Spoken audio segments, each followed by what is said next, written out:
Last class में हम कुछ डी ब्लॉक एलिमेंट्स की फिजिकल प्रॉपर्टीज की बात कर रहे थे। तो एक बार हम जल्दी से रिकैप करते हैं क्या क्या हमने कर लिया था।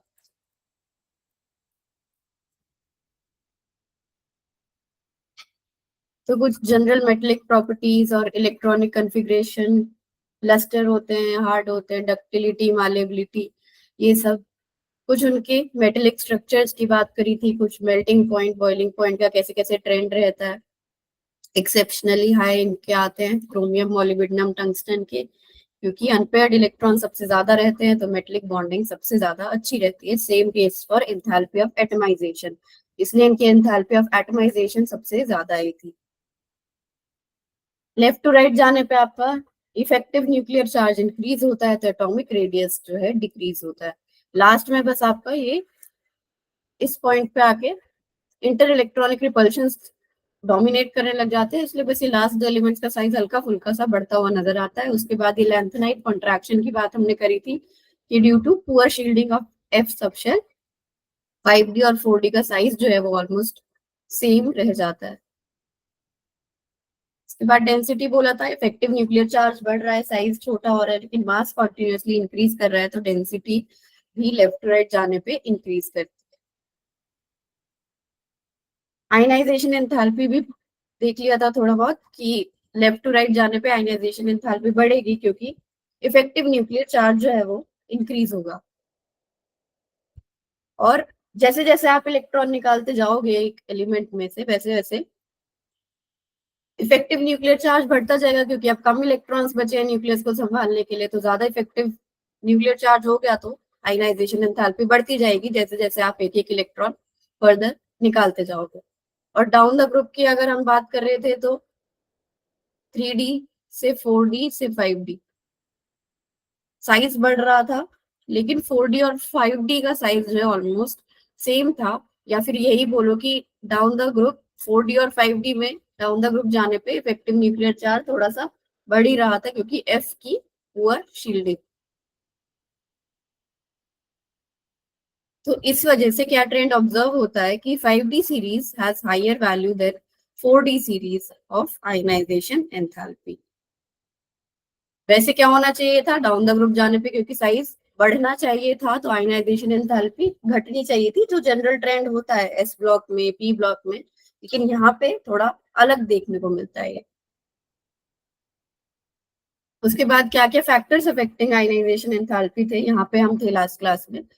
Attraction of electron towards nucleus, positive और नेगेटिव की आपस में जो अट्रैक्शन है उस पर डिपेंड करती है आयनाइजेशन एंथैल्पी। और किस पे डिपेंड करती है, आपस में इलेक्ट्रॉन इलेक्ट्रॉन के बीच में जो रिपल्शन है उस पर डिपेंड करती है। और एक्सचेंज एनर्जी, जब पैरेलल स्पिन्स हो तो वो अपनी पोजीशंस जो है एक दूसरे से इंटरचेंज करके एनर्जी रिलीज करती है, और उसी को बोलते हैं एक्सचेंज एनर्जी। ऑफ नहीं, एक्सचेंज एनर्जी।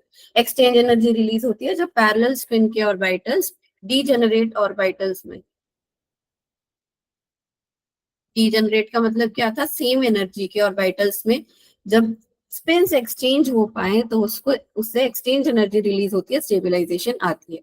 इसी वजह से यहाँ पे Cr+ की आयनाइजेशन एंथैल्पी ज्यादा है Mn+ से, क्योंकि यहाँ पे 4s2 से इलेक्ट्रॉन निकालना होगा और यहाँ पे इनकी आपस में अच्छी खासी एक्सचेंज एनर्जी है। यहाँ पे भी इनकी अच्छी खासी एक्सचेंज एनर्जी है, बस ये 4s2 बाहर पड़ा हुआ है अकेला, इसलिए इसको निकालना कंपेरेटिवली इजियर होगा।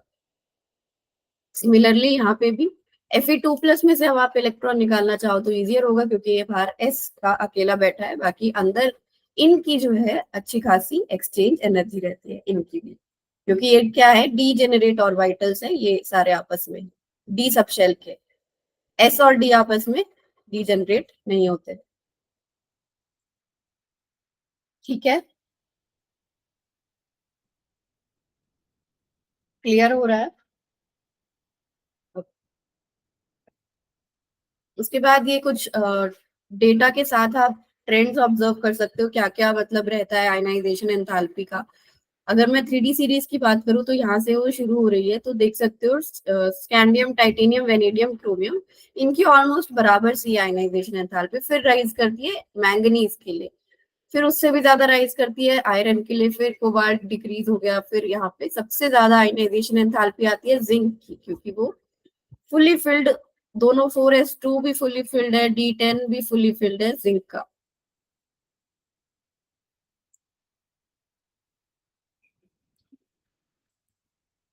हम्म। 3D10 4s2 जिंक के कंप्लीटली फिल्ड सबशेल्स की वजह से उसकी आयनाइजेशन एंथैल्पी बहुत ज्यादा राइज कर जाती है। अब आपको ये पूरा मतलब याद वाद करने की कुछ जरूरत नहीं है, बस ऐसे ही जो जो इम्पोर्टेंट से अलग से दिखते हैं, जैसे कि जिंक की यहाँ पे आपको याद होनी चाहिए कि सबसे हाईएस्ट रहती है 3D सीरीज में। बाकी 4D और 5D के नहीं पूछता है वो आयनाइजेशन के ट्रेंड्स, लेकिन 3D के थोड़ा आपको आइडिया होना चाहिए। जैसे फर्स्ट 4 एलिमेंट्स की ऑलमोस्ट बराबर सी है, फिर MnFe तक राइज करती है, इस तरह से थोड़ा बहुत आइडिया जो है आप लगा सकते हो। बाकी क्वेश्चंस जो है ऐसे ही आते हैं जो आप मतलब बिना डेटा के कर पाओ। जैसे कि क्वेश्चन देखो, four successive members of the first row transition elements are listed below. Which one of them is expected to have the highest third ionization enthalpy? एक बार ट्राई करो, जैसे जिसकी स्टेबल रहेगी, जो जैसे D5 बना रहा होगा या D10 बना रहा होगा, अगर उसमें से आप थर्ड इलेक्ट्रॉन निकालना चाहो तो उसकी हाईएस्ट रहेगी। तो एक बार ट्राई करो इसको।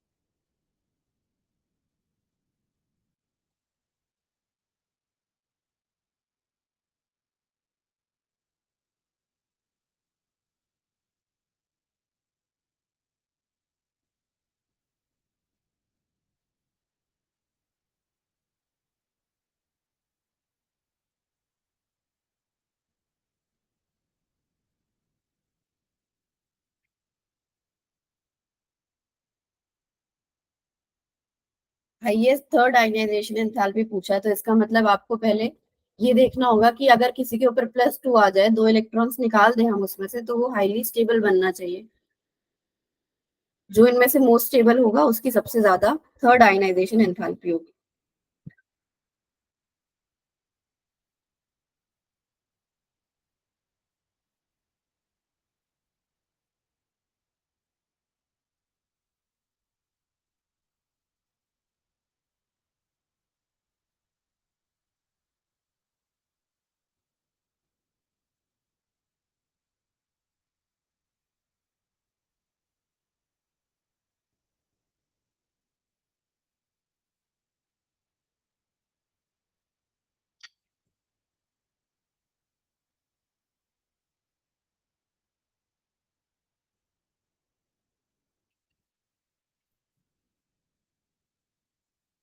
इसकी इलेक्ट्रॉनिक कन्फिग्रेशन सबकी लिख के फिर 2 इलेक्ट्रॉन्स निकाल के ऐसे देखना होता है। लेकिन जैसे जैसे आप प्रैक्टिस करते जाओगे आपको ये चीजें याद होती जाएंगी डी ब्लॉक की। जैसे अगर मैं सबकी इलेक्ट्रॉनिक कन्फिग्रेशन लिखूं तो इसकी क्या है। मैंगनीज है इसका आंसर। हाँ बेटा, मैंगनीज है, वेरी गुड। D3S2, यहाँ पे D5S1 रहती है, यहाँ पे D6S2, यहाँ पे D5S2। ये इनकी इलेक्ट्रॉनिक कॉन्फ़िगरेशंस रहती है। तो अगर इसमें से हम दो दो इलेक्ट्रॉन्स निकाल दे तो सबसे पहले आउटर मोस्ट शेल में से निकलते हैं, तो S में से निकलते हैं, तो D3 बचा यहाँ पे S से एक निकला, D से एक निकला, D4 बचा, यहाँ पे D5 बचा, और यहाँ पे D5 बचा, नहीं सॉरी D6 बचा यहाँ पे। तो D5 क्या है, हाफ फिल्ड कॉन्फ़िगरेशन अब यहाँ पे अचीव हो गई है, बहुत ज्यादा एक्सचेंज एनर्जी, जिसकी वजह से इसमें से तीसरा इलेक्ट्रॉन निकालना सबसे ज्यादा मुश्किल हो जाएगा। तो अब आपने यहाँ पे निकाल के देख लिया, वैसे आपको अब धीरे धीरे याद भी हो जाना चाहिए कि Mn+2 जहाँ दिख गया वहीं पे हाईली स्टेबल, ये वर्ड आपके दिमाग में छा जाना चाहिए Mn+2 को देखते, ताकि बाकी तीनों ऑप्शंस के निकालने में आपका टाइम वेस्ट ना हो। आपने देखा Mn+2 की बात हो रही है, तो हाँ भैया Mn+2। ये क्वेश्चन ट्राई करो एक बार। The number of d electrons in iron 2 plus is not equal to the number of electrons in which one of the following: p electrons in Cl, d electrons in iron, p electrons in neon, s electrons in magnesium. Number of d electrons is not equal पूछा है। ये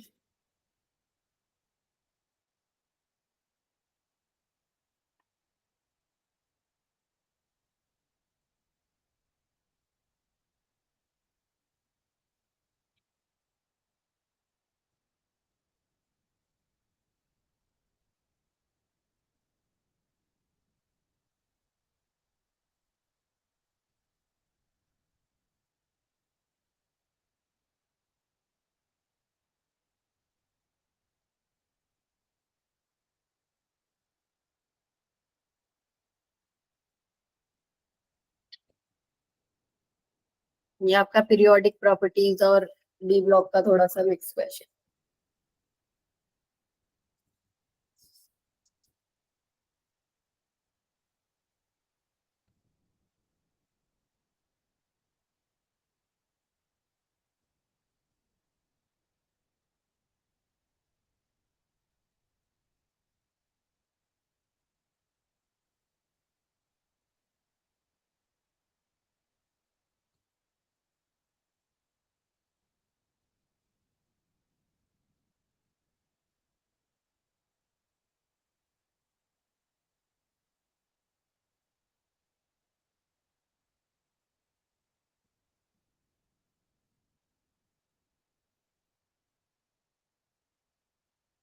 option D कह रहे हो, ऐसे electrons हैं magnesium. ये कितना वैल्यू आएगी पी इलेक्ट्रॉन्स इन सीएल की?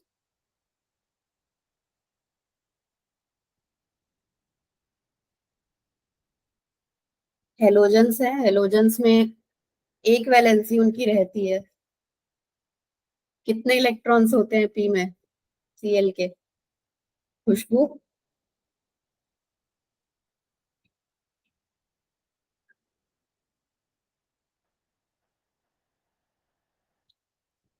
P5 नहीं होते?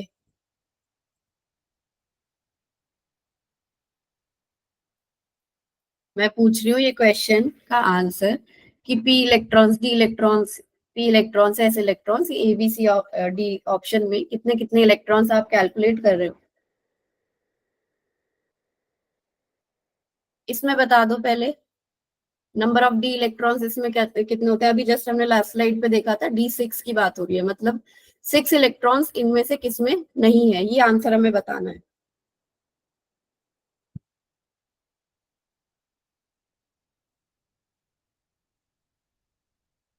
मैग्नीशियम आप बोल रहे हो, इसमें ये नहीं होती electronic configuration 1s2 2s2 2p6 3s2?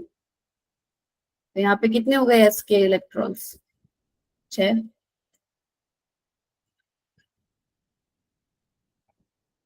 B और सी के बता दो, दो मैंने बता दिए। बी और सी में कितने इलेक्ट्रॉन्स हैं? ऑप्शन बी और ऑप्शन सी में।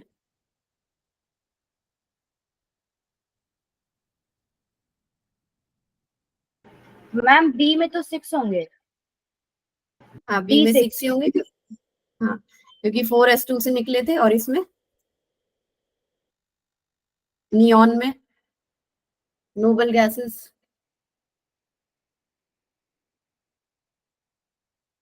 इसमें नोबल गैसेस, P6 होंगे। हाँ, नोबल गैसेस का पूरा ऑक्टेट कंप्लीटली फिल्ड इनके सारे सबशेल, तो P6 कंप्लीटली फिल्ड पी और पी सबशेल। तो इसका आंसर क्या हो जाएगा? Option A, P electrons in chlorine, क्योंकि P5 उसकी वैलेंसी 1 रहती है, वो इलेक्ट्रॉन बार बार गेन करने की कोशिश करता रहता है। Question number 6, which is the correct order of increasing energy of the listed orbitals in the atom of titanium? इसमें एक हिंट दे रही हूँ, N+L रूल, एटॉमिक स्ट्रक्चर।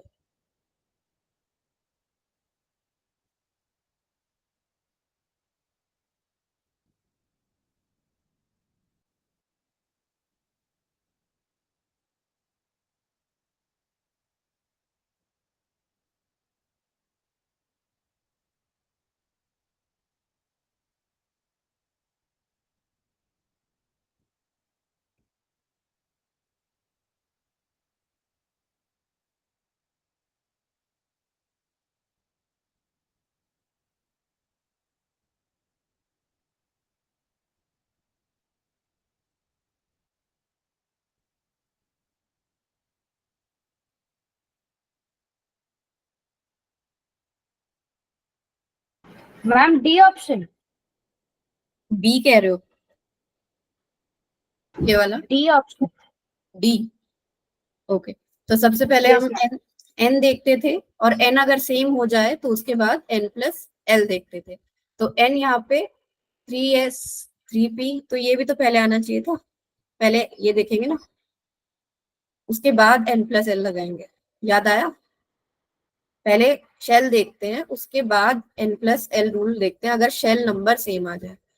तो 3 + 0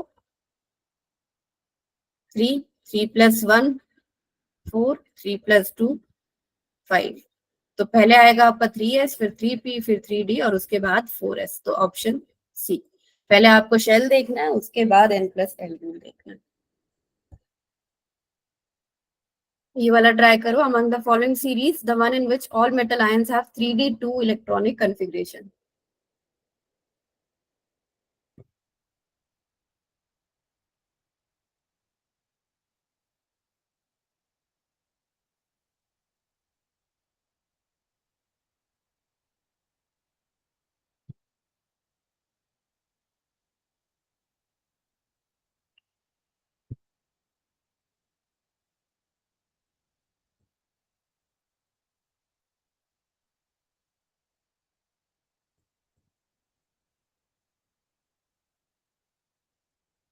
ऑप्शन डी।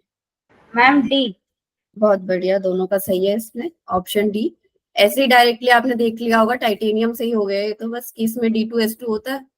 इसमें से 2 इलेक्ट्रॉन्स अगर निकलेंगे तो टाइटेनियम 2 प्लस इस बनेगा। और वैसे आपने ये सारे भी चेक कर लिए होंगे, तो ऑप्शन डी ठीक है। Which of the following has more unpaired D electrons? सबसे ज्यादा अनपेयर्ड डी इलेक्ट्रॉन्स किसमें?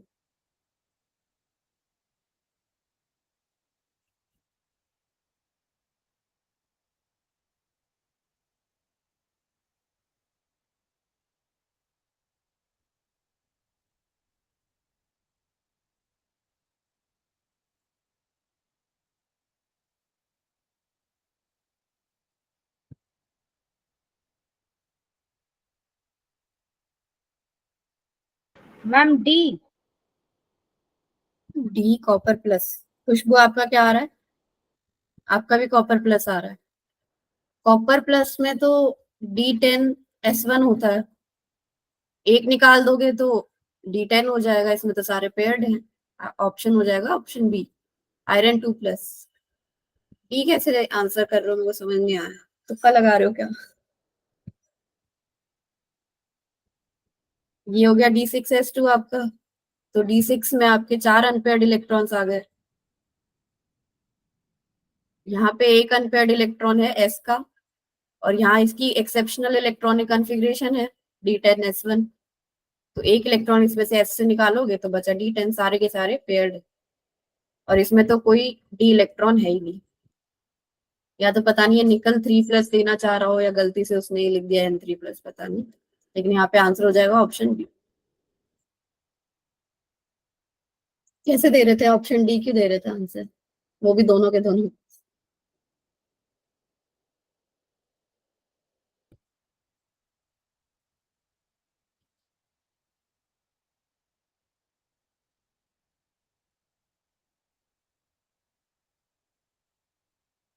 चलो अब ऑक्सीडेशन स्टेट की बात कर लेते हैं। तो ये जो आपको यहाँ पे इतनी सारी ऑक्सीडेशन स्टेट्स नजर आ रही है, इतनी ज्यादा वैरायटी ऑफ ऑक्सीडेशन स्टेट्स जो एग्जिबिट कर पाते हैं ये डी ब्लॉक के एलिमेंट्स।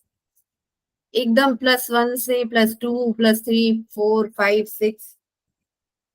कॉपर का कॉन्फ़िगरेशन थोड़ा अलग। ओके ओके खुशबू, उसको क्रोमियम और कॉपर की अलग से ध्यान रखेंगे। उनके एस में एक होता है, और D5 होता है क्रोमियम में, और D10 होता है कॉपर में। तो यहाँ पे अलग अलग वैरायटी ऑफ ऑक्सीडेशन स्टेट्स जो है एग्जिबिट कर पाते हैं ये 3D के एलिमेंट्स। उसके बाद बस स्कैंडियम और जिंक ऐसे एलिमेंट्स हैं जो सिर्फ एक ही ऑक्सीडेशन स्टेट एग्जिबिट कर रहा है। जिंक सिर्फ +2 दिखेगा आपको, और कोई ऑक्सीडेशन स्टेट इसकी नहीं दिखेगी। सिमिलरली स्कैंडियम भी आपको सिर्फ +3 में दिखेगा। जैसे बाकी सब देखो एक से ज्यादा ऑक्सीडेशन स्टेट्स एग्जिबिट कर रहे हैं हर कोई। कॉपर भी +1 +2 दोनों में, और ये सब के सब एक से ज्यादा ऑक्सीडेशन स्टेट एग्जिबिट करते हैं। लेकिन स्कैंडियम और zinc are the only elements जो वेरिएबल ऑक्सीडेशन स्टेट शो नहीं करते, सिर्फ एक ही ऑक्सीडेशन स्टेट उनकी शो होती है। अब स्कैंडियम और जिंक की कैसे ये +3+2 आती है, यहाँ से S से 2 इलेक्ट्रॉन्स और फिर D से 1 इलेक्ट्रॉन निकालेंगे तो 3 इलेक्ट्रॉन निकल के स्कैंडियम 3+ यहाँ पे बन जाएगा। जिंक की इलेक्ट्रॉनिक कॉन्फ़िगरेशन D10S2, बस ये S वाले इलेक्ट्रॉन्स वो निकाल सकते हैं, Zn2+ बनाएगा तो 3D10, उसकी फुली फिल्ड कॉन्फ़िगरेशन उसको अचीव हो जाएगी। उसके बाद और क्या ध्यान रखना है इसमें आपको कि जो मोस्ट कॉमन ऑक्सीडेशन स्टेट आपको कौन सी नजर आ रही है, यहाँ पे मोस्ट कॉमन ऑक्सीडेशन स्टेट कौन सी नजर आ रही है, जो ज्यादा से ज्यादा एलिमेंट्स सबके सब वो मतलब ऑलमोस्ट सबके सब शो कर रहे हो।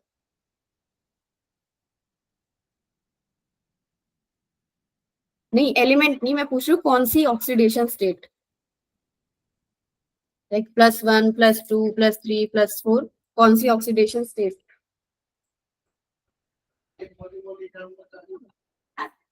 +2.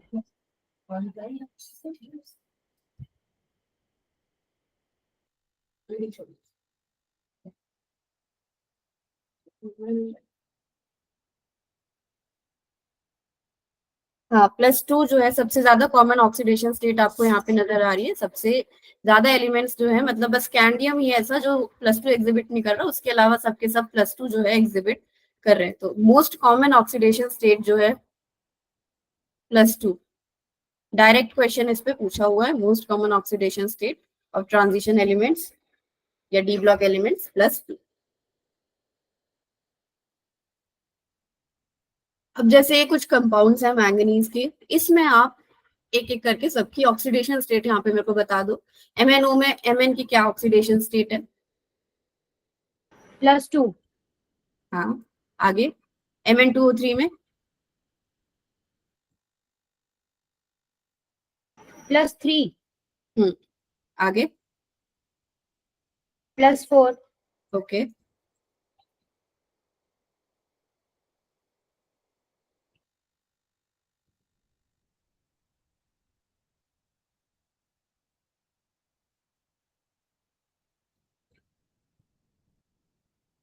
वैसे ही बताओ जैसे अभी तक आप निकाल रहे हो, सही बता रहे हो, जो आप आंसर सोच रहे हो सही है आपका, बताओ क्या आंसर है? +8/3. हाँ सही आंसर, वो फ्रैक्शनल ऑक्सीडेशन स्टेट यहाँ पे। नेक्स्ट +7. +7। तो ये आप मैंगनीज के अलग अलग ऑक्साइड्स देख सकते हो, जो इतनी सारी मतलब तरह तरह की ऑक्सीडेशन स्टेट जो है मैंगनीज ऑक्सीजन के साथ वो शो कर सकता है, क्योंकि इतने सारे इलेक्ट्रॉन्स एक मतलब लूज कर सकता है। 4s से निकल गए, एक निकल गया, दो निकल गए, फिर यहाँ से निकाल दिए एक एक करके, तो ये वेरिएबल ऑक्सीडेशन स्टेट्स ऐसे ही यहाँ पे शो कर सकता है। हाँ D5 से निकालना मुश्किल है लेकिन इम्पॉसिबल तो नहीं है, एनर्जी आप ज्यादा दोगे तो निकल जाएगा, बस एनर्जी ज्यादा लगती है D5 से निकालने में। तो ऐसे ही मैंगनीज जो है, हाँ अब जो आप खुशबू कह रहे थे पहले Mn जो आपने आंसर दिया था, वो इस चीज का आंसर है कि सबसे ज्यादा नंबर ऑफ ऑक्सीडेशन स्टेट्स कौन शो करता है, देन दैट इज मैंगनीज। सबसे ज्यादा +2 से लेकर +7 तक इतनी सारी ऑक्सीडेशन स्टेट मैंगनीज। उसके बाद कॉपर एक ऐसा इंडिविजुअल है जो +1 भी यहाँ पे शो कर सकता है। क्रोमियम के पास भी था S1 E5S1, लेकिन क्रोमियम जो है +1 शो नहीं करता, बहुत अनस्टेबल होता है, वो जल्दी से कन्वर्ट हो जाता है अपना +2 में। तो +1 वाले कंपाउंड्स हमें क्रोमियम के देखने को नहीं मिलते, सिर्फ और सिर्फ कॉपर ऐसा है जो +1 शो करता है। उसके बाद हम जैसे जैसे लेफ्ट टू राइट जा रहे हैं, आप देख रहे हो कि मैक्सिमम ऑक्सीडेशन स्टेट बढ़ रही है, लेकिन यहाँ पे आयरन के नीचे यहाँ पे +8 और कोबाल्ट के नीचे +9 और ऐसे निकल के नीचे +10, ऐसे सोन हमें देखने को नहीं मिलता। सिर्फ +7 तक मैक्सिमम ऑक्सीडेशन स्टेट जो है अभी तक डी ब्लॉक एलिमेंट्स की सिर्फ +7 देखने को मिली है, क्योंकि लेफ्ट टू राइट हम जा रहे थे, इफेक्टिव न्यूक्लियर चार्ज भी बहुत ज्यादा बढ़ता जा रहा है, तो इतना ईजी नहीं होता कि एकदम से इतने सारे इलेक्ट्रॉन्स निकाल के कोई कंपाउंड इनका फॉर्म हो जाए, iron cobalt nickel copper zinc इन सब का। जिंक की तो फिर बात ही अलग है, D10 है, ऐसे ही कॉपर भी D10। तो ये जो है आयरन कोबाल्ट निकल ऐसे नहीं है कि +8 +9 +10 बना ले, बहुत मुश्किल हो जाता है, क्योंकि इफेक्टिव न्यूक्लियर चार्ज आगे जाते जाते बहुत ज्यादा इंक्रीज हो जाता है। आयरन +8 में आपको नहीं देखने को मिलेगा। उसके बाद ऑक्सीडेशन स्टेट आपको ज्यादातर वो देखने को मिलती है जहाँ पे या तो D0 कॉन्फ़िगरेशन अचीव हो रही हो या D5 कॉन्फ़िगरेशन अचीव हो रही हो, ये एक इलेक्ट्रॉन गलती से यहाँ पे, या फिर D10 कॉन्फ़िगरेशन वहां पे अचीव हो रही है। ये मोस्ट ऑफ द कॉन्फ़िगरेशंस आपको ऐसे देखने को मिलेंगे। और उसके बाद अगर हम स्टेबिलिटी ऑर्डर डिफाइन करना चाहें तो सबसे ज्यादा D10, then D5, then D0, उसके बाद कोई अदर कॉन्फ़िगरेशन आपकी आएगी। तो ऐसे अगर आपको ऑर्डर ऑफ स्टेबिलिटी पूछ ले कि Ti+4 में ज्यादा स्टेबल होते हैं या Ti+3 में ज्यादा स्टेबल होता है, तो आपका आंसर क्या हो जाएगा? Ti+4 में ज्यादा स्टेबल होता है, क्योंकि वो D0 कॉन्फ़िगरेशन रखता है, यहाँ पे D1 कॉन्फ़िगरेशन वो रखता है। ऐसे ही आपका Mn+2 D5, Mn+4 D3, तो +2 में ज्यादा स्टेबल। अब Mn+2 यहाँ पे फिर से आ रहा है, और मैं ये चीज बार बार बोल रही हूँ कि Mn+2 पे ना इतने वैरायटी ऑफ क्वेश्चंस आते हैं अलग अलग करके। बस आपको जैसे ही Mn+2 दिखे ना, आपके दिमाग में आना चाहिए D5, half filled configuration, highly stable. P6S2 होगा तब भी D ज्यादा होगा। P6S2, नहीं नहीं, ये तो बस मैं उसकी उसकी कंपैरिजन कर रही हूँ, सिर्फ डी ब्लॉक एलिमेंट्स की। डी ब्लॉक एलिमेंट्स की कंपैरिजन कर रही हूँ, बस पी वाले नहीं कंसिडर कर रही मैं। उनकी कॉन्फ़िगरेशन तो हम नहीं ऐसे वो कर सकते ना, कंपेयर नहीं कर सकते ऐसे कि पी ब्लॉक की कॉन्फ़िगरेशन ज्यादा स्टेबल है, डी ब्लॉक की कॉन्फ़िगरेशन ज्यादा स्टेबल है। ये तो डी ब्लॉक एलिमेंट्स में ही हम इनकी आपस में कंपेयर कर रहे हैं, ऑक्सीडेशन स्टेट क्योंकि पढ़ रहे हैं ना, इसलिए।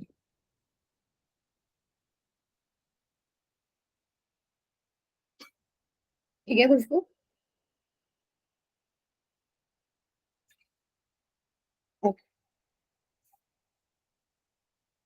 तो ये रहा आपका पूरा पीरियोडिक टेबल। अब आपने मतलब पी ब्लॉक तो नहीं पढ़ा है और एस ब्लॉक भी आपका कट गया है। वैसे एस ब्लॉक जो है, ग्रुप 1 वाले +1 शो करते हैं, ग्रुप 2 वाले +2 ऑक्सीडेशन स्टेट शो करते हैं।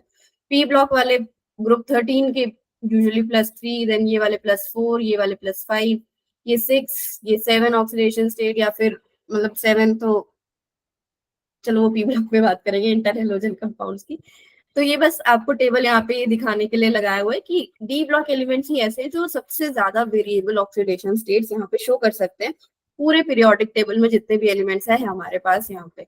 अब जैसे Mn की आपने +7 तक अलग अलग स्टेट्स देख ली, लेकिन ऐसे और कोई आपको देखने को नहीं मिलेगा पीरियोडिक टेबल में कि ऐसा और कोई एलिमेंट हो जो इतनी सारी ऑक्सीडेशन स्टेट शो कर दे।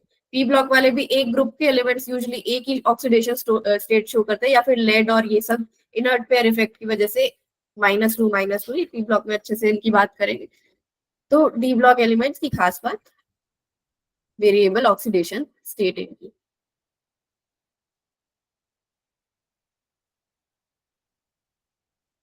उसके बाद हमारी कुछ ऑक्सीडेशन स्टेट्स की और बात करें अगर हम, तो Mn यहाँ पे आपको KMnO4 में +7 में दिख रहा है। रुथीनियम, ऑस्मियम, ये सब आयरन के नीचे आते हैं D6S2 में।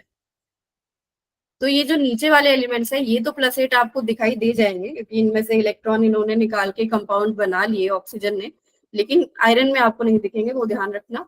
और Mn में ये आपको +7 में, ये इस स्लाइड से इन तीनों कंपाउंड से क्या बताना चाह रहे हैं कि ये जो हायर ऑक्सीडेशन स्टेट्स है, मोर +4, +5, +6, +7, +8, ये यूजुअली या तो आपको ऑक्सीजन के साथ या फिर ऑक्सीजन फ्लोरीन इनके साथ, या तो ऑक्साइड्स के साथ या फिर ऑक्सीफ्लोराइड्स के साथ ऐसी ऑक्सीडेशन स्टेट शो होती है, क्योंकि ये ज्यादा इलेक्ट्रोनेगेटिव एलिमेंट्स हैं। तो अच्छे से उसको ऑक्सीडाइज करके उससे इलेक्ट्रॉन निकलवा सकते हैं। तो ये और किसी एलिमेंट के साथ आपको इतनी हायर ऑक्सीडेशन स्टेट देखने को नहीं मिलेगी। अब जैसे यहाँ पे MnO4 माइनस में यहाँ पे +7, और ये CrO4 Cr2O7 2 माइनस, मतलब यहाँ पे ऑक्सीडेशन स्टेट चार्जेस ढंग से लिखे नहीं हुए, वरना वही बात है, यहाँ पे 2 माइनस +6 में हो जाएगा, यहाँ पे +4। तो ये सब वही बताना चाह रहे हैं कि एग्जाम्पल्स है उन ऑक्साइड्स के और ऑक्सीफ्लोराइड्स के, इन्हीं के साथ ज्यादा ऑक्सीडेशन स्टेट वाले कंपाउंड्स आपको यूजुअली ऑब्जर्व होते हैं। उसके बाद कुछ ऐसे कंपाउंड्स हैं जो जीरो ऑक्सीडेशन स्टेट रखते हैं, फॉर एग्जांपल NiCO4, FeCO5। तो इसमें ऐसा क्या होता है, वैसे डिटेल में कोऑर्डिनेशन में मैं समझाऊंगी, क्योंकि अभी ढंग से समझ आएगा नहीं आपको, क्योंकि CO के बारे में इतना पढ़ा नहीं है। तो ये होते क्या है, इनकी स्टेबिलाईजेशन होती कैसे है, ये सिनर्जिक बॉन्डिंग के थ्रू। सिनर्जिक बॉन्डिंग क्या है कि ये जो मेटल के ऊपर जीरो ऑक्सीडेशन स्टेट है, ये मतलब ऐसे नहीं है कि Ni के पास ही सारे इलेक्ट्रॉन्स है, वो Ni जो है या मेटल जो भी है, वो CO को अपने इलेक्ट्रॉन्स कॉन्टिन्यूसली दे रहा होता है। डिटेल में इसके बारे में मैं कोऑर्डिनेशन में समझाऊंगी, अभी के लिए बस ये वर्ड ध्यान रख लो। सिनर्जिक बॉन्डिंग से ये लोअर ऑक्सीडेशन स्टेट्स जो है स्टेबलाइज रहती है, ठीक है।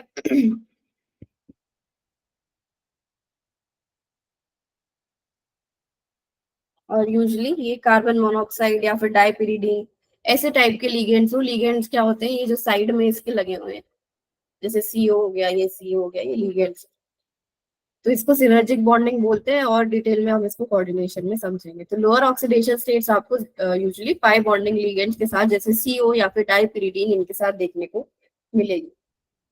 तो देखने को मिल सकती है आपको मेटल्स, अगर मेटल्स है तो जरूरी नहीं है कि आपको हमेशा पॉजिटिव ऑक्सीडेशन स्टेट ही देखने को मिले, आपको नेगेटिव, 0, +1, +1 मतलब बहुत ही लो ऑक्सीडेशन स्टेट, ये सब भी देखने को मिल सकते हैं।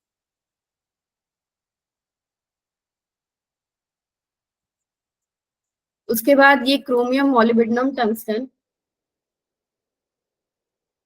D5S1 है क्रोमियम की, बाकी इनकी नीचे वालों की क्या है, D4S2। तो ये यूजुअली +6 में जो है सबसे ज्यादा स्टेबल रहते हैं। और मोस्ट स्टेबल स्टेट क्रोमियम की जो है वो +3 है, आपको थोड़ा सा ये ध्यान रखना है। जो लोअर एलिमेंट्स है वो यूजुअली हाई ऑक्सीडेशन स्टेट में स्टेबल रहते हैं, जो लोअर ग्रुप के हैं, लोअर पीरियड के, सॉरी, या लोअर सीरीज के, ये हाई ऑक्सीडेशन स्टेट में ज्यादा स्टेबल रहते हैं। और क्रोमियम का आपको ध्यान रखना है कि +3 में वो ज्यादा स्टेबल होगा। तो अगर कहीं पे क्रोमियम +6 है तो वो क्या ट्राई करेगा बार बार कि मैं कैसे भी करके क्रोमियम +3 में चला जाऊं, 3 इलेक्ट्रॉन्स गेन करके। 3 इलेक्ट्रॉन्स गेन करने का प्रोसेस क्या कहते हैं, रिडक्शन। तो वो क्या चाहेगा, मैं कैसे भी करके अपनी रिडक्शन करा लूं। तो अगर वो अपनी रिडक्शन कराना चाहेगा तो सामने वाले की क्या कराएगा, ऑक्सीडेशन। तो कौन सा एजेंट बन गया ये, रिड्यूसिंग एजेंट या ऑक्सीडाइजिंग एजेंट। अगर सामने वाले की ऑक्सीडेशन कराए तो कौन सा एजेंट बन गया है,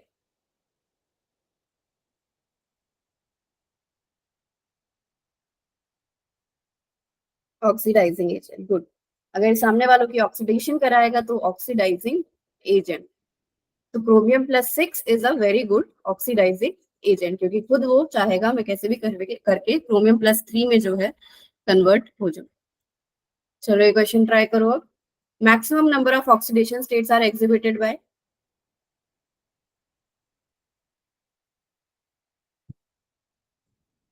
मैंगनीज, मैंगनीज।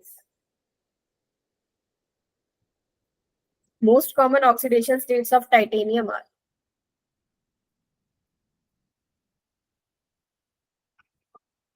+2 और +3। +2 और +3, D2S2 है, फिर से सोच लो।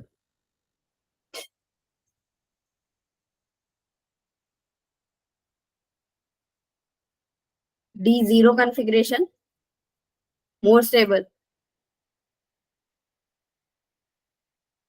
मैम +4 भी होगा। हाँ, +4 भी होगा, +2 दिखा सकता है, +3 दिखा सकता है, +4 दिखा सकता है।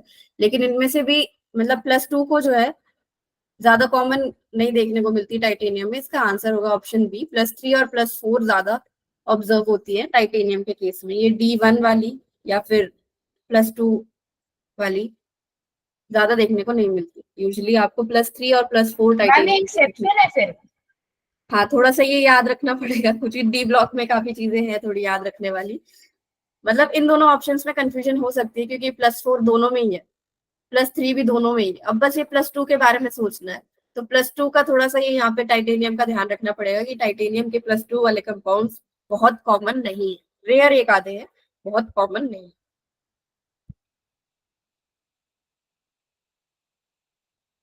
Which one of the following ions has electronic configuration this? Argon 3d6.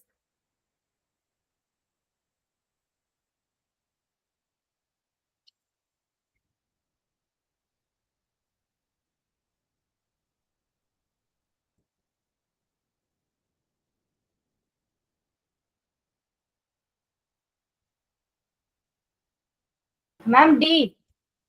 D cobalt 3+। Cobalt की इलेक्ट्रॉनिक कॉन्फ़िगरेशन क्या होती है, D7S2। तो 3 इलेक्ट्रॉन इसमें से निकाल दोगे तो D6, ऑप्शन डी, गुड। उसके बाद हमारा ये नेक्स्ट प्रॉपर्टी जो बात करते हैं हम स्टैंडर्ड इलेक्ट्रोड पोटेंशियल की, तो M2+ से M जाने का मतलब 2 इलेक्ट्रॉन्स गेन करा के किसी मेटल को ले जाए अगर, तो पहली चीज तो आपको ये पता होनी चाहिए कि स्टैंडर्ड इलेक्ट्रोड पोटेंशियल जो प्रॉपर्टी है, अब ये सिर्फ और सिर्फ आयनाइजेशन एनर्जी पे नहीं डिपेंड करती कि आप सोचो अगर किसी का आयनाइजेशन एनर्जी ज्यादा है तो वो रिड्यूस नहीं होना चाहेगा, ऐसी बात नहीं है। मतलब ये जो चीज है पूरा बॉन्ड हेबर साइकिल से निकल के आती है। बॉन्ड हेबर साइकिल पढ़ी है क्या आप लोगों ने क्लास 11th में?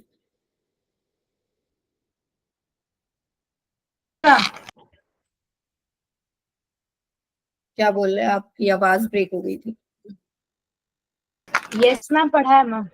पढ़ा है, तो उसमें जैसे आपने बहुत सारे स्टेप्स देखे होंगे, सब्लिमेशन, फिर आयनाइजेशन, फिर और वो सब। तो ये सब जो स्टेप्स हैं, इन सब स्टेप्स से निकल के ये पूरा डेटा आपको E0 का देखने को मिलता है। तो ऐसे यहाँ पे भी ये डेल्टा एच ए है, एंथैल्पी ऑफ एटमाइजेशन, पहले एटम में कन्वर्ट किया किसी भी मेटल को, उसके बाद ये आयनाइजेशन एंथैल्पी फर्स्ट, फिर ionisation enthalpy second, hydration enthalpy. उसके हाइड्रेशन एंथैल्पी क्या होती है, रिलीज होती है, मतलब आयन पानी में जब जा रहा है तो स्टेबलाइजेशन की वजह से आयनाइजेशन एंथैल्पी रिलीज होती है। उसके बाद ये जो बाकी तीनों है, ये तीनों पॉजिटिव है। पॉजिटिव का मतलब हमें इनको ये चीज कराने के लिए एनर्जी देनी पड़ती है, और हाइड्रेशन एनर्जी से एनर्जी रिलीज हो जाती है। तो फाइनल आउटकम क्या देखने को मिलता है स्टैंडर्ड इलेक्ट्रोड पोटेंशियल का, अगर आपको एंथैल्पी ऑफ एटमाइजेशन देनी पड़ रही है, आयनाइजेशन एंथैल्पी फर्स्ट और सेकंड ये दोनों भी आपको देनी पड़ रही है, और हाइड्रेशन एंथैल्पी रिलीज हो रही है नेगेटिव, तो फाइनल आउटकम आपका नेगेटिव आता है most of the D block metals में। बस एक ही चीज है आपकी कॉपर वाली, इसी का बस पॉजिटिव इलेक्ट्रोड पोटेंशियल फाइनली देखने को मिलता है, बाकी सबके इलेक्ट्रोड पोटेंशियल जो है नेगेटिव है। अब इलेक्ट्रोकेमिस्ट्री में हमने क्या बात करी थी, इलेक्ट्रोड पोटेंशियल्स क्या है, खुद के उनकी रिड्यूस होने की टेंडेंसी। तो इन सब मेटल्स के रिड्यूस होने की टेंडेंसी नेगेटिव है एज कम्पेयर टू H+, लेकिन कॉपर ही ऐसा है जिसकी रिड्यूस होने की टेंडेंसी पॉजिटिव है एज कम्पेयर टू H+, क्योंकि H+ से हम कंपेयर कर रहे हैं 0 वोल्ट, उसका हम SHE में लेके चलते हैं, तो उससे पॉजिटिव नेगेटिव हम कंपेयर कर रहे हैं। तो इन तीनों चारों वैल्यूज से निकल के आता है आपका स्टैंडर्ड इलेक्ट्रोड पोटेंशियल। तो कॉपर का आप स्पेशल केस ध्यान रखोगे कि 0.34 वोल्ट पॉजिटिव आता है। कहाँ से आता है वो अब आपको पता चल गया, अभी तक बस आपको ये पता था कि वो आता है 0.34, लेकिन कैसे आता है, वो क्या क्या प्रोसेसेस होते हैं, क्या क्या स्टेप होते हैं, वो अब आपको पता चल गया। उसके बाद और क्या क्या हमें इसमें देखना है, ये तीनों देखो, मैंगनीज, निकल और जिंक। ये रहा आपका मैंगनीज, ये रहा आपका निकल, ये रहा आपका जिंक। तो पहले मैंगनीज की बात कर लेते हैं। मैंगनीज की यहाँ पे थोड़ी सी कम आ रही है, मतलब ट्रेंड से ऐसे जा रहे हैं तो थोड़ी सी नीचे आ रही है, Mn+2 से Mn जाने का इलेक्ट्रोड पोटेंशियल। तो Mn+2 से वो Mn क्यों नहीं जाना चाह रहा है, क्योंकि आप देख सकते हो D5 बन चुका है Mn+2, इसलिए वो नहीं जाना चाहेगा। फिर से यहाँ पे अपने 2 इलेक्ट्रॉन्स यहाँ पे, मतलब वो उसका मन नहीं है ये मान लो, क्योंकि उसकी एक्सचेंज एनर्जी अच्छी खासी है, इसको मिल रही है यहाँ पे, वो अच्छा खासा स्टेबिलाईज्ड फॉर्म में बैठा हुआ है, तो उसका मन नहीं करेगा कि भाई मैं 2 इलेक्ट्रॉन्स में गेन करूं फिर हाइड्रेशन रिलीज करूं, मेरे को नहीं करना ये सब झंझट। इसलिए Mn की यहाँ पे जो ट्रेंड से हम जा रहे हैं लेफ्ट टू राइट, उससे थोड़ा सा ये नीचे देखने को मिलता है। उसके बाद निकल का हाइड्रेशन एंथैल्पी बहुत बहुत ज्यादा नेगेटिव, -2121, ये आपको खास ध्यान रखना है। इसलिए यहाँ पे निकल की ये कैलकुलेटेड वैल्यू और ऑब्जर्व वैल्यू में क्यों फर्क आ रहा है, ये हम कोऑर्डिनेशन में देखेंगे एक बार ढंग से, क्योंकि अभी वो कंसेप्ट जो है डी ऑर्बिटल्स के अलग अलग होने का वो आपको समझ नहीं आएगा।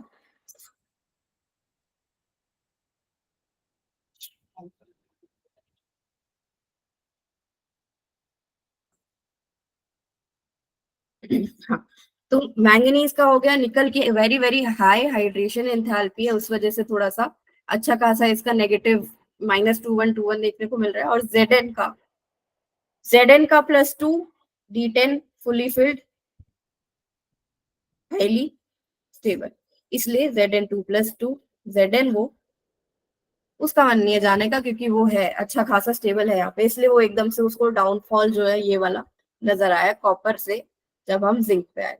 तो ये तीनों बातें आपको बस निकल के बारे में अभी यही ध्यान रख लो कि उसकी हाई हाइड्रेशन एनर्जी होती है, सबसे ज्यादा नेगेटिव हाइड्रेशन एंथैल्पी यहाँ पे निकल की देखने को मिलती है। उसके बाद कॉपर का भी एक केस होता है, कॉपर 2+। ये तो मैं ऊपर लिखती हूँ तो ये हट ही जाता है, एक सेकंड।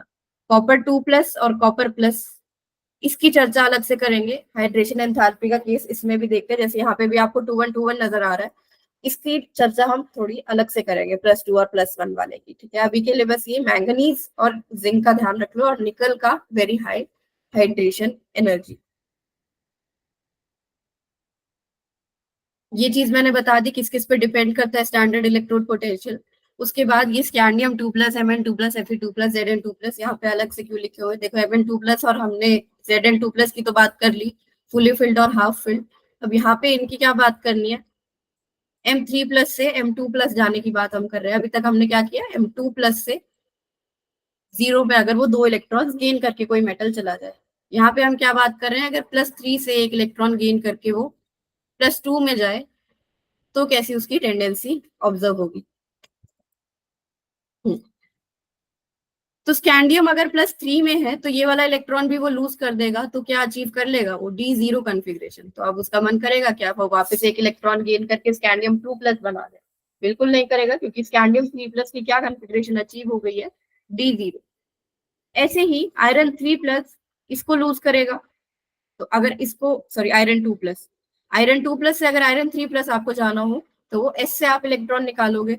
अब फिर से क्या अचीव हो गई, D5 कॉन्फ़िगरेशन, तो ये हाईली स्टेबल। ऐसे ही Mn2+ क्या है, D5 है, D5 से Mn3+ जाने का उसका मन बिल्कुल नहीं करेगा, और यहाँ से तो और भी ज्यादा मुश्किल है, फुल्ली फिल्ड यहाँ पे कॉन्फ़िगरेशन है, इसलिए Zn3+ तो आपको बिल्कुल भी देखने को नहीं मिलता। बाकी तीनों फिर भी मिल तो जाते हैं थोड़े बहुत, लेकिन ये तो आपको बिल्कुल भी देखने को नहीं मिलता।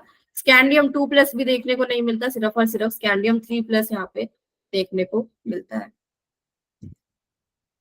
ओके, ये थोड़ी किसी किसी की जो स्पेशल बातें मैं ये बता रही हूँ ना, इन्हीं पे क्वेश्चंस आते हैं आपको, मतलब हर एक एलिमेंट की ऐसे याद रखने की कुछ जरूरत नहीं है। Okay,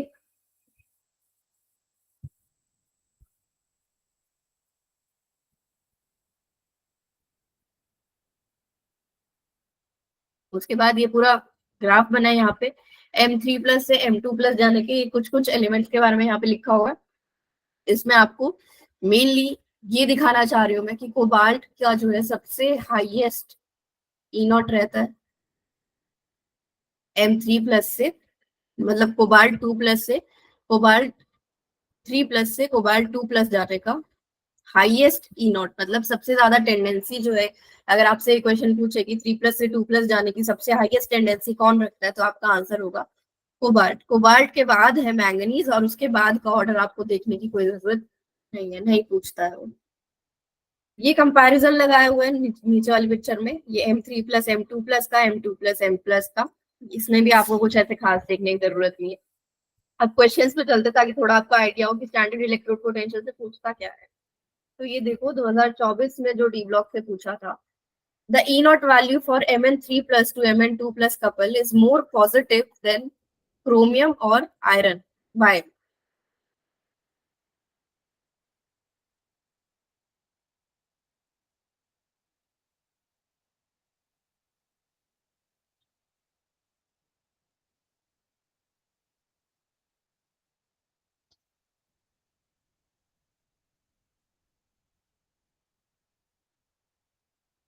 D5 to D4 configuration.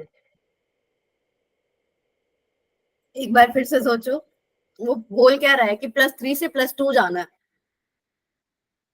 Is more positive.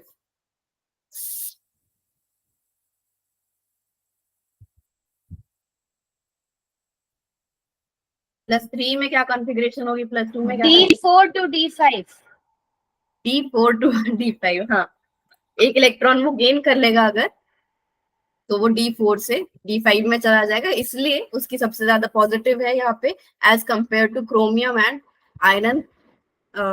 तो D5 क्या है आपका, half filled highly stable Mn2+।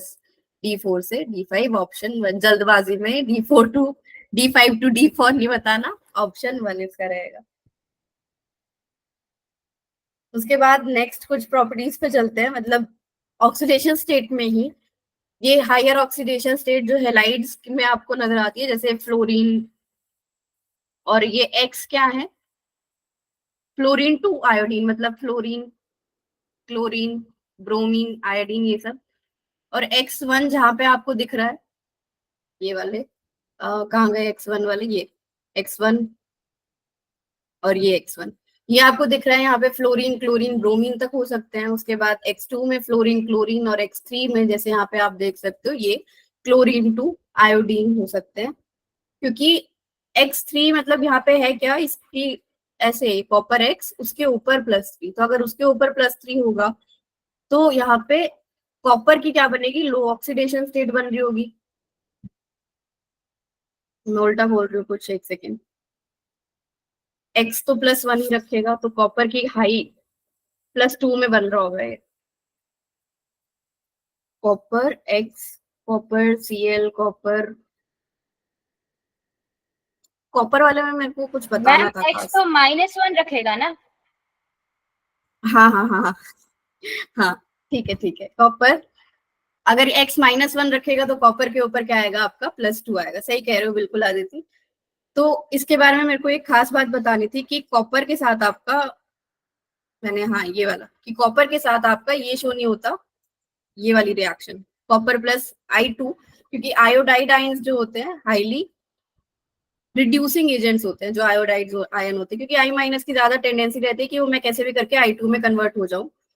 ये आपने ऑर्गेनिक में भी पता नहीं अभी तक देखा है या नहीं देखा, लेकिन I- की ज्यादा टेंडेंसी रहती है कि मैं I2 में कन्वर्ट हो जाऊं, तो इसलिए यहाँ पे आपको कॉपर के साथ जो है ये रिएक्शन देखने को नहीं मिलती।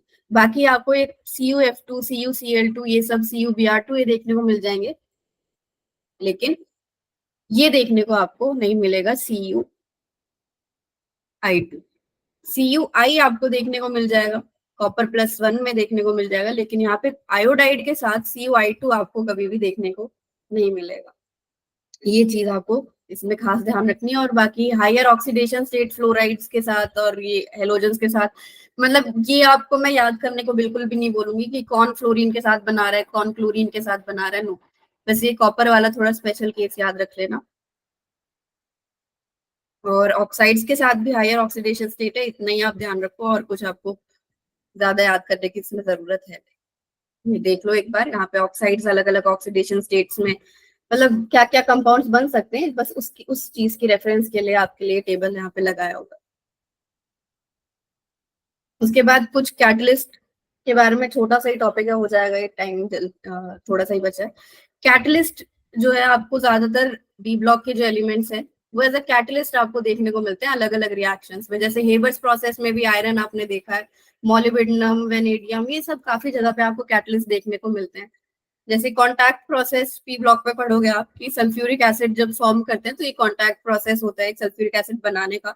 तो एक ये वाले बीकर में जो स्टेप हो रहा है, बीकर कह रही हूँ सॉरी, जो भी बर्तन है, तो SO2 से SO3 कैटेलाइज करने के लिए यहाँ पे वेनेडियम का ऑक्साइड देखो यूज हो रहा है। तो ऐसी क्या प्रॉपर्टीज हैं डी ब्लॉक की कि जिसकी वजह से वो कैटलिस्ट की तरह, हाँ कैटलिस्ट की तरह हमें काम करके देती है, कि मल्टीपल ऑक्सीडेशन स्टेट वो शो कर सकती है। तो अब V2O5 यहाँ पे यूज हो गया, V2O5 की जगह कुछ और हो सकता था, जहां पे मतलब जिस हिसाब की ऑक्सीडेशन स्टेट की जरूरत पड़ेगी उस हिसाब की ऑक्सीडेशन स्टेट का कंपाउंड हम यूज कर सकते हैं डी ब्लॉक के लिए, क्योंकि इनके पास क्या है, मल्टीपल ऑक्सीडेशन स्टेट का बेनिफिट। बाकी सब की आपने देखी है, ग्रुप 13 में +3, ग्रुप 14 में +4, लेकिन सिर्फ डी ब्लॉक ही ऐसे हैं जो मल्टीपल ऑक्सीडेशन स्टेट शो कर सकते हैं, इसलिए इनके इतने सारे कंपाउंड्स हैं कि ये कहीं ना कहीं कैटलिस्ट की तरह हमें काम दे ही देते हैं। और कैटलिस्ट क्या करते हैं, रेट को बढ़ाते हैं। तो कैटलिस्ट का एक ही क्वेश्चन आया था एक बार नीट में,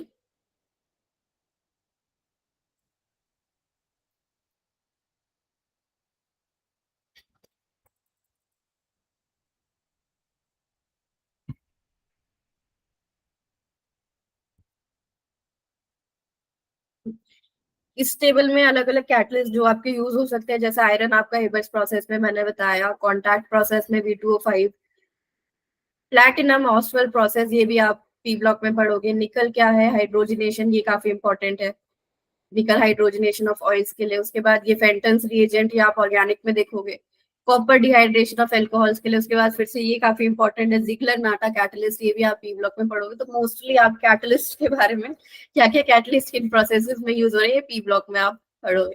तो जिन पे मैंने स्टार लगाया इनको तो बिल्कुल ही याद कर लेना, बाकी आपको टाइम के साथ साथ याद हो ही जाएंगे खुद भी कैटलिस्ट।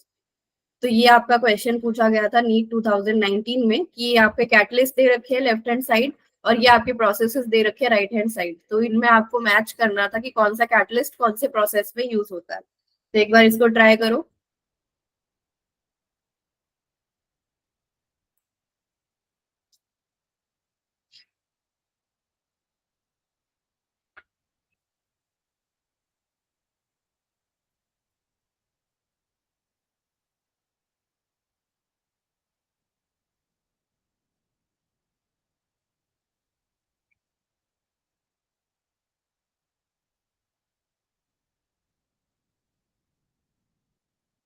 एक बार फिर से दिखा रही हूँ वाला table.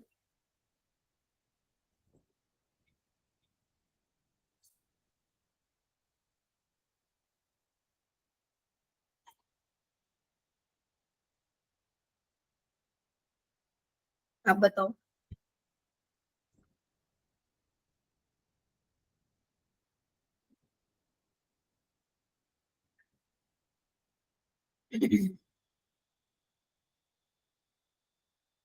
Ma'am first option. First option Khushboo D कह रही है। फर्स्ट ऑप्शन और ए में तो कॉमन यही है, ए का 3, सॉरी फर्स्ट का 3। ठीक है, ये तो दोनों ने सही बताया। V2O5 का कॉन्टैक्ट प्रोसेस में बताया था। उसके बाद 2 का 4 पॉलीमराइजेशन ऑफ इथिलीन, या फिर 2 का 1 ऑक्सीडेशन ऑफ इथाइन। नहीं नहीं, इसमें तो नहीं यूज होता है, ये इसी में है, पॉलीमराइजेशन ऑफ इथिलीन यही दिखाया था पीछे, Ziggler NATA. Production of polythene, polythene. तो पॉलीथीन बनता कहाँ से, इथाइलिन से बनता है, मतलब इससे ये होता है पॉलीथीन, ये है इथाइलिन। ये पॉलीथीन नहीं है, इथाइन है। मल्टीपल इथीन के जो ये मॉलिक्यूल्स है, नहीं नहीं सॉरी मत बोलो, कोई बात नहीं। मल्टीपल इथीन के ऐसे करके आपका ये पॉलीमर बनता है। बहुत सारे इथीन जो है एक साथ कंबाइन होके पॉलीइथीन देते हैं। तो Ziegler Natta polymerisation of ethylene, option A. 2 का 4 हो गया, 3 का 1 हो गया, PDCl2 oxidation of ethyne to ethanol, सही है। 4 का 2 निकल कॉम्प्लेक्सेस का पॉलीमराइजेशन ऑफ एल्काइंस, ठीक है। ऑप्शन 2 और ऑप्शन 4 में बस यही फर्क था, यहाँ पे एल्काइंस था और यहाँ पे इथाइलिन था। इथाइलिन मतलब दिस। एक बार ये क्वेश्चन और बता दो बस last. Which one of the following characteristics of transition metals is associated with their catalytic activity? क्यों दिखाते हैं वो इतनी catalytic activity?